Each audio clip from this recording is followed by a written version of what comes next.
إن الله وملائكته يصلون على النبي يا أيها الذين آمنوا صلوا عليه وسلموا تسليما اللهم صل على سيدنا شفيعنا مولانا محمد كما تحب وترضى بأن تصلي عليه صلى الله عليه وسلم نبی اور آل نبی پر پھر ایک مرتبہ آواز بلند درود پاک پڑھیں اللہم صلی علی سیدنا شفیعنا مولانا محمد معد الجود والکرم منبع العلم والعلم والحکم وآلہ واصحابہ وبارک وسلم صلاة و سلاما علیک یا رسول اللہ صلی اللہ تعالی علیک وعلى آلك وأصحابك وأزواجك وذرياتك وآل بيتك أجمعين سبحان ربك رب العزة عما يصفون وسلام على المرسلين والحمد لله رب العالمين الحمدللہ تمام تعریفیں اس ذات اقدس کے لیے ہیں جو سارے عالموں کا پروردگار ہے، جس نے ساری کائنات کو پیدا فرمایا، ساری کائنات کو روزی دے رہا ہے، میدان محشر کا مالک و مختار۔ یقیناً اس خدا رب ذوالجلال کا بڑا ہی شکر احسان عظیم ہے کہ اللہ سبحانہ و تعالی نے ہم اور آپ کو اپنے نبی مکرم رسول محتشم صاحب الاولاد باعث تخلیق کائنات فخر موجودات حضور تاجدار مدینہ حضرت محمد مصطفیٰ احمد مجتبیٰ صلی اللہ تعالی علیہ وسلم کی امت ببرکت میں پیدا ہونے کا اعزاز بخشا۔ صاحبو، اللہ رب العالمین نے کائنات کو وجود بخشا، کئی طرح طرح کے مذاہب پیدا کیے گئے، لیکن اللہ پاک کا احسان عظیم ہے کہ اللہ رب العالمین نے ہم اور آپ کو دین اسلام جیسے معتبر مذہب میں پیدا فرمایا اور پیارے آقا محمد الرسول اللہ صلی اللہ تعالی علیہ وسلم کی امت بابرکت میں پیدا فرمایا۔ صاحبو، جس طرح اہل سنت والجماعت کو سواد اعظم کی جماعت کہلایا جاتا ہے، تو اس سواد اعظم کی جماعت کا سب سے بڑا معتبر عمل، جیسے قرآن مقدس میں اللہ پاک نے ارشاد فرمایا کہ بے شک نماز بے حیائی اور بری باتوں سے روکتی ہے۔ کیوں؟ اس لیے کہ نماز صرف اور صرف اللہ ہی کے لیے، نماز میں جتنے ارکان ہیں سب کے سب صرف اللہ ہی کے لیے، اور نماز میں جو کلام پڑھا جاتا ہے وہ صرف اللہ پاک کا ہی کلام ہے۔ رکوع اور سجدے میں جو کلمات ہم ادا کرتے ہیں، سبحان ربی العظیم، سبحان ربی الاعلی، یعنی اللہ رب العالمین کی پاکی اور بڑائی اور بزرگی بیان ہوتی ہے، اللہ کی حمد و ثنا بیان ہوتی ہے۔ کیوں کہا جا رہا ہے کہ بے شک نماز بے حیائی بری باتوں سے روکتی ہے، جبکہ ارکان اسلام کی اگر بات کر لیں، روزہ بھی بے حیائی اور بری باتوں سے روکتا ہے، زکوٰۃ وہ عمل جس کے ذریعے جھوٹ، غیبت، چغلی، بے حیائی سے رک سکتے ہیں، حج کا وہ مقدس عمل، وہ معتبر عمل جہاں اللہ پاک کا اعلان ہے کہ میرے بندے میرے حرم کی سرزمین پر جیسا ہی اپنا پہلا قدم رکھتے ہیں اس کے سارے گناہ معاف کر دیے جاتے ہیں، پہلی ڈگری۔ اور دوسری چیز، جب تک تم ایام حج میں ہیں، حرمین شریفین کی سرحد میں سراؤنڈنگ میں ہے، حالت احرام میں ہے، تو ان تمام بے حیائی بری باتوں سے رک سکتے ہیں۔ لیکن ان تمام چیزوں میں نماز کے ساتھ ہی اس لفظ کو کیوں خاص کیا گیا؟ روزہ، زکوٰۃ اور حج کو چھوڑ کر نماز کے ساتھ کیوں رکھا گیا؟ ایسی چیزیں ہمیں سوچنے کی ضرورت ہے، بجائے غیبت، جھوٹ، چغلی، بے حیائی، برا گمان، قتل و غارت گری، بھائی بہنوں کی حق تلفی، ماں باپ کو کیسے نکالا جائے، یہ سب سوچنے کے بجائے مسلمان کا کام ہے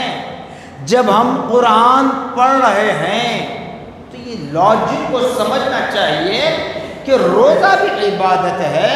جبکہ روزے کے لیے اللہ تعالیٰ فرما رہا ہے کہ روزہ میری ذات کے لیے ہے، اس کا بدلہ میں خود ہوں روزہ دار کے لیے۔ زکوٰۃ کے معاملے میں بتایا جا رہا ہے جب زکوٰۃ ادا کرو گے تمہارا مال تمہارے لیے پاک ہوگا، حلال ہوگا، مال میں بڑھوتری ہوگی، اضافہ ہوگا۔ پھر حج کے لیے بتایا گیا، تو سب اعمال بتائے جا رہے ہیں، مگر بے حیائی اور بری باتوں سے روکنے والی اگر کوئی عبادت ہے تو وہ صرف نماز ہے، نماز ہے، نماز۔ کیوں بتایا گیا؟ کبھی ہم نے سوچا؟ تقریروں میں ہم سنتے ہیں تو اسی لیے کہا جاتا ہے کہ سنو اتنا جتنا کہ تم اپنی دماغ کی میموری میں سیو کر سکتے ہو۔ ایسا نہیں کہ رات رات بھر سنتے بیٹھ جائیں، یوٹیوب پہ لگا دیے، فون پہ لگا دیے، ٹی وی پہ لگا دیے، بیٹھ جائیں لمبے پیر کر کے، کھاتے پیتے ہنسی مذاق کرتے ہوئے، تو وہ سمجھ نہیں آئے گا۔ 5 منٹ کوئی چیز سنے، 5 منٹ بڑے سکون و اطمینان کے ساتھ بیٹھ کر کچھ سیکھیں، قرآن کو پڑھیں، تب پھر سمجھ میں آتا ہے۔ ایسا نہیں کہ قرآن کا دور مکمل کرنا، بس قرآن پڑھو۔ نماز پڑھنی ہے، ماں ڈانٹ رہی ہے، باپ ڈانٹ رہا ہے، نماز کو نہ جائیں تو امام صاحب باتیں کریں گے، اس طرح کا خیال لے کر اگر نماز پڑھو تو نماز نماز نہیں ہے۔ اس بات کو ذہن میں بٹھا لیں۔ نماز اگر ہمارے پاس وقت نہیں ہے، جیسے اب ہمیں جمعہ کی نماز پڑھنی ہے، 14 رکعت پڑھنے کا ہمارے پاس وقت نہیں ہے، تو کم سے کم اتنا کر لیں کہ خطبہ شروع ہونے سے پہلے مسجد میں آئیں اور 2 رکعت فرض نماز بڑے سکون و اطمینان کے ساتھ، خیال صرف اور صرف اللہ کی جانب متوجہ ہو کر، خیال کو دنیا کی طرف لے جائے بغیر ادا کر لیں، تو یہ نماز بھی ہمارے لیے کامیابی کا ضامن ہے۔ ایسی نماز پڑھو سکون و اطمینان کے ساتھ۔ مگر یہ بے حیائی اور بری باتوں سے روکنے کی بات جو نماز کے ساتھ خاص کی گئی، وہ بات ذہن میں بٹھا لیں۔ روزہ رمضان کے آنے پر فرض امت محمدیہ پر، زکوٰۃ سال میں 1 مرتبہ فرض ہے امت محمدیہ پر، حج زندگی بھر میں 1 مرتبہ، صاحب استطاعت ہوں تب فرض۔ نماز نہ آپ کو بھوکا رہنا ہے نہ پیاسا رہنا ہے، نماز ایسی عبادت جہاں آپ کو صبر کرنا نہیں ہے، نماز ایک ایسی عبادت جہاں آپ کو خیرات کا بھی حکم نہیں ہے۔ یہ بات بتاؤں، جب خیرات کی بات آئی حضور پاک صلی اللہ تعالی علیہ وسلم کا نام لیا جائے تو بعض حضرات کو بڑی تکلیف ہوتی ہے۔ حضور پاک صلی اللہ علیہ وسلم کے وسیلے کی بات کی جائے، آپ کے میلاد کی بات کی جائے تو بعض حضرات کو بڑی تکلیف ہوتی ہے، مگر یاد رکھ لیں جو نماز نماز نماز کہتے ہیں، بابا ہم وہ نماز پڑھ لیں، انشاءاللہ ہمارے گناہ کتنے بھی ہوں گے، جب ہمارا ایک سجدہ اللہ اور اس کے رسول کی رضا کے لیے ہو جائے تو ہماری ساری نمازوں قبول ہو سکتی ہے۔ کیوں؟ اس لیے کہ نماز ہمارے نبی کے وسیلے سے ہمیں ملی ہے۔ جبرائیل نے ہمارے گھر پر لا کر نماز کا اعلان نہیں کیا، جبرائیل نے خدا کے حکم سے ہمارے گھر پر آ کر اعلان نہیں کیا، حکم نہیں دیا، بلکہ نبی کے ذریعے نماز ملی ہے۔ معراج کی رات نماز ملی ہے، ہم نبی کے معراج جسمانی کے قائل ہیں، نبی کے وسیلے کے بھی قائل ہیں، نبی کے علم غیب کے بھی قائل ہیں۔ اسی لیے ہم کہتے ہیں ہمارے گناہ اپنی جگہ ہیں، لیکن ایک سجدہ اللہ اس کے رسول کی رضا کے لیے ہمارا ادا ہو جائے تو ہم امید کرتے ہیں کہ ہماری ساری نمازیں قبول ہیں۔ حضور پاک صلی اللہ علیہ وسلم کے دور میں نبی نے صحابہ کو یہ حکم دیا تھا کہ جب نماز کے لیے آنا تو خیرات کر کے آنا، صدقہ کر کے آنا، جس طرح رمضان المبارک کے اختتام پر عید الفطر کی نماز ادا کرنے سے پہلے صدقہ فطر ہم پر واجب ہے، اس طرح نبی نے صحابہ کو تاکید کیا کرتے تھے، تنبیہ کیا کرتے تھے کہ نماز کو آنا تو صدقہ کرتے ہوئے آنا، بڑے ادب و احترام کے ساتھ آنا، اور اتنا ہی نہیں بلکہ صحابہ کو یہ تلقین کی جاتی تھی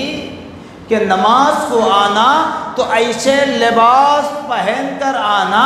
جس سے لوگوں کو معلوم ہو جائے کہ نماز کا وقت ہو چکا ہے، نبی کے صحابہ نماز کے لیے مسجد جا رہے ہیں۔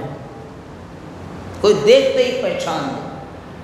جو ہمارے اکابر اسلاف بزرگان دین، ہمارے پیران طریقت کا جو طریقہ کار تھا، نماز کے لیے عمدہ لباس کا اہتمام کرتے تھے، ہمیشہ پاک و صاف رہتے تھے، لیکن نماز کے لیے خاص لباس الگ رکھا ہوا ہوتا تھا۔ جو نماز پڑھتے تو فوراً نماز سے آتے ہی وہ لباس اتار کر محفوظ کر دیا جاتا۔ تو بتاؤ آج ہم پر تو ایسا نہیں ہے نا، نماز کو آنے کے لیے کوئی لباس آپ کو متعین نہیں کیا گیا کہ اسی کپڑے پر نماز پڑھو، مگر ہمیں اتنی عقلیں ہماری ایسی، اب کہوں تو پھر نوجوان بھائیوں پر میرے طنز ہوگا، مگر مجبور ہو کر مجھے کہنا پڑتا ہے، نمازیں ہماری ایسا کپڑا ہم پہنتے ہیں جس پر نماز پڑھ نہیں پاتے۔ ارے حد تو یہ ہے، نماز تو فرض ہے، خدا کے گھر میں آ کر پڑھنا ہے، وہ اپنی جگہ ہے، لیکن سب سے بڑا مسئلہ خود آپ کے بدن کا، خود آپ کے اندر جو بیماریاں ہو رہی ہیں، اتنا ٹائٹ پینٹ پہنتے ہیں جس سے آپ صحیح طریقے سے طہارت اور بیت الخلاء کے لیے بیٹھ نہیں پاتے۔ معلوم ہے آج مسلمان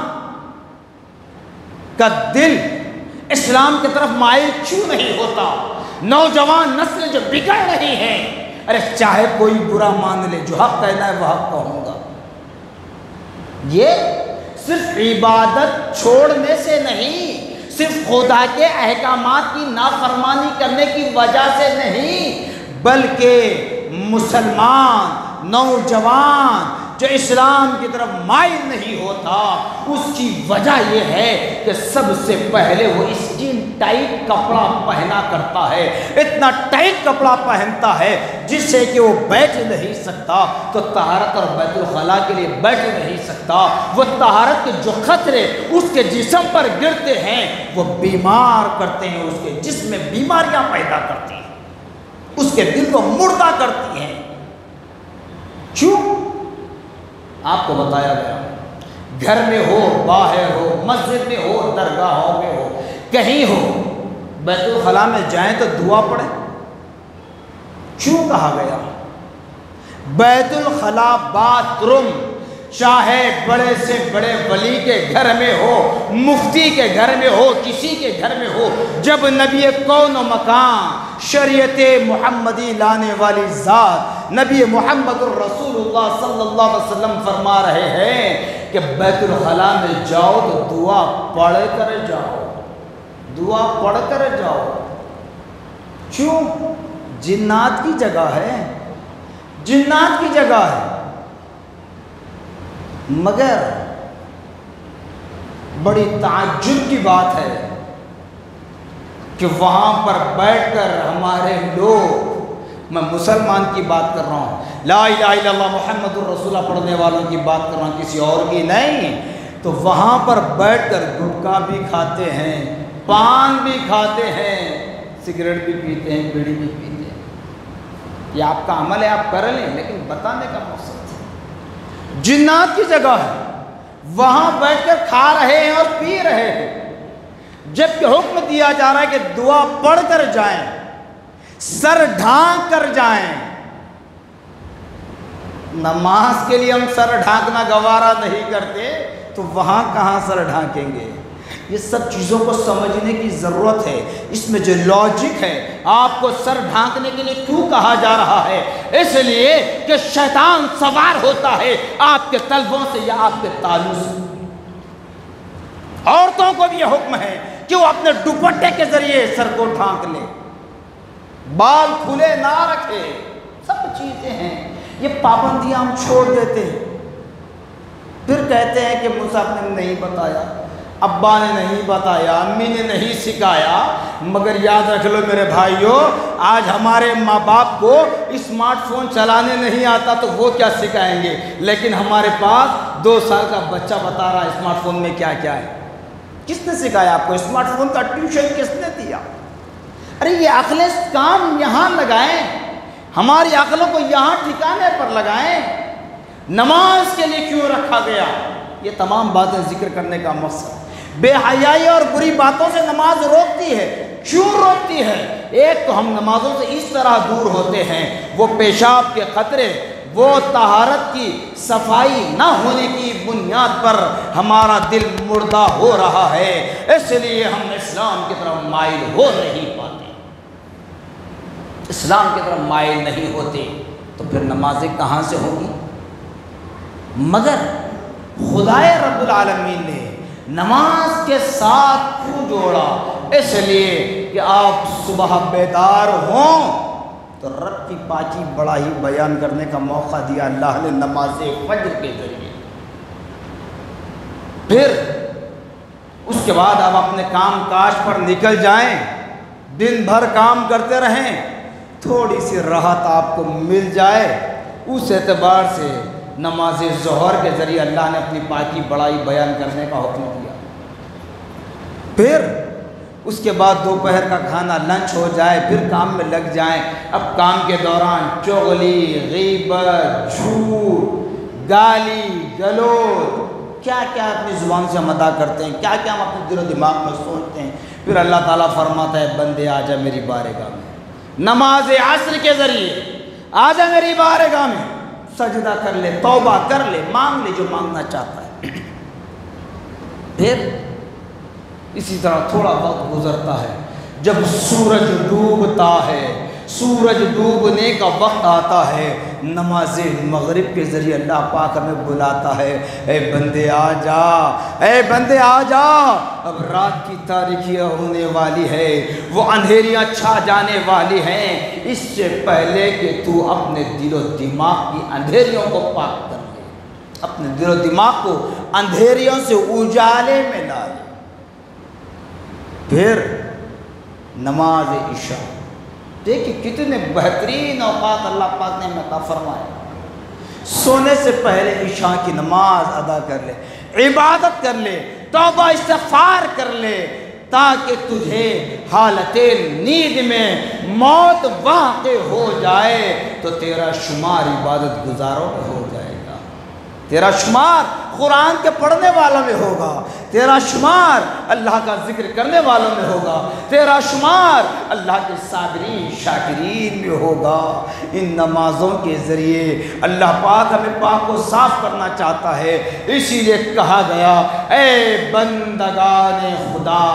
5 وقت کی نماز بر وقت پابندی کے ساتھ مرد حضرات بجماعت تکبیر اولیٰ کے ساتھ اللہ کے گھر میں ادا کریں، اور خواتین اسلام اپنے گھروں میں 5 وقتہ نماز پڑھتی رہیں۔ جب ان کے ایام، ان کے پیریڈ کا وقت آتا ہے، اسی وقت ان پر نماز معاف ہوتی ہے۔ تو پھر جب ہمارا وقت نمازوں میں گزر جائے، ہر نماز کے ذریعے ہم اللہ کی حمد و ثنا بیان کرتے رہیں، اللہ کی پاکی بزرگی بڑائی بیان کرتے رہیں، اللہ رب العالمین سے توبہ و استغفار کرتے رہیں، مغفرت طلب کرتے رہیں، تو بتاؤ ہمارے اندر وہ گناہ پیدا نہیں ہوتے۔ اب آپ کہیں گے مولانا ہم نے ایسوں کو بھی دیکھا جو 5 وقت کی نماز تو پڑھتے ہیں مگر جھوٹ بھی بولتے ہیں، سود کا کاروبار بھی کرتے ہیں، وہ گناہ کبیرہ قتل و غارت گری، زنا، شراب خوری میں ملوث ہوتے ہیں۔ یاد رکھ لیں اللہ پاک نے پیدا کرنے سے پہلے ہی وعدہ کر لیا ہے، کیا پیدا کر رہا ہوں تو تیرے ساتھ تیرا رزق بھی پیدا کروں گا۔ اب حلال کھانا یا حرام کھانا یہ تیری مرضی، یہ دونوں سامنے ہیں، ایک چیز۔ دوسری چیز، جب اللہ ناراض ہوتا ہے رزق کے دروازوں کو بند نہیں کرتا جب تک کہ ملک الموت تمہاری روح کو قبض نہ کرے، رزق کے دروازے بند نہیں ہوتے۔ لیکن سجدوں کی توفیق چھین لیتا ہوں۔ جب بندوں سے ناراض ہوتا ہے اللہ تعالیٰ تو فرما رہا ہے کہ میں اس سے سجدوں کی توفیق چھین لیتا ہوں۔ اب جو نماز پڑھ کر بھی گناہ کرتے ہیں تو یاد رکھ لیں وہ صرف نماز ان کی دکھاوے کی ہوتی ہے، وہ نماز ان کی صرف دکھاوے کی ہوتی ہے، اور اس نماز میں خشوع و خضوع نہیں ہوتا، اللہ اس کے رسول کی رضا نہیں رہتی، اس لیے گناہوں کا ملوث ہوتے ہیں۔ تبھی تو کہا گیا کہ ایک شرابی، ایک زانی، ایک جواری، علماء، حفاظ، مشائخین، ائمہ، خطباء، سادات اللہ کے نیک بندوں کے ساتھ بیٹھ جائے تو دیکھنے والے کہیں گے اب تک گناہگار تھا، شاید اب سدھر رہا ہے جو بڑے بڑے لوگوں کی صف میں بیٹھا ہوا ہے۔ اب وہی اللہ کا نیک بندہ جو نماز کا پابند ہے، روزہ دار ہے، سائی میں فلاں ہے، نیک اعمال کرنے والا، اگر بروں کی صحبت میں بیٹھ جائے اس کو برا بھلا سوچتے ہیں۔ تو اسی لیے سوچ اپنی ہے۔ نماز پڑھ کر، ارے جب کہ قرآن کے لیے خود اللہ نے فرمایا لوگ قرآن پڑھ کر گمراہ ہو سکتے ہیں، گمراہ ہوتے نہیں، گمراہ ہو سکتے ہیں، کیونکہ اگر قرآن کو نہ سمجھ پائے، صحیح معنی اس کا نہ سمجھے تو وہ گمراہ، سمجھے تو خدا کے محبوب۔ ایسے ہی نماز پڑھ کر بھی لوگ گمراہ ہوتے نہیں، لوگوں کو گمراہ کر دیتے ہیں۔ تو اسی لیے کہا جاتا ہے کہ صرف ان کے ظاہری حلیے کو نہ دیکھا جائے، جب بات آ جائے تو ظاہری حلیے کو نہیں بلکہ ان کے باطن کو چیک کیا جائے۔ تو بہرحال خدا را اے ایمان والو 5 وقتہ نماز کی پابندی کرے، یقیناً آپ کو وقتاً فوقتاً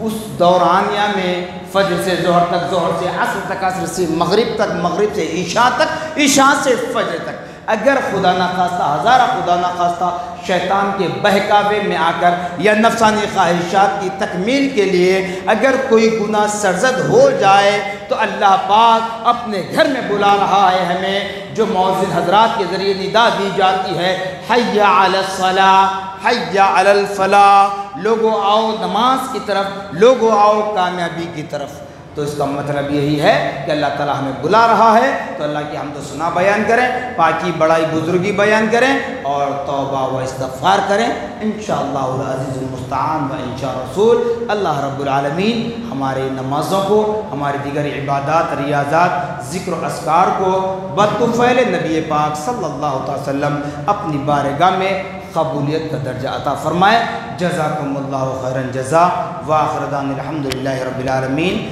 سنت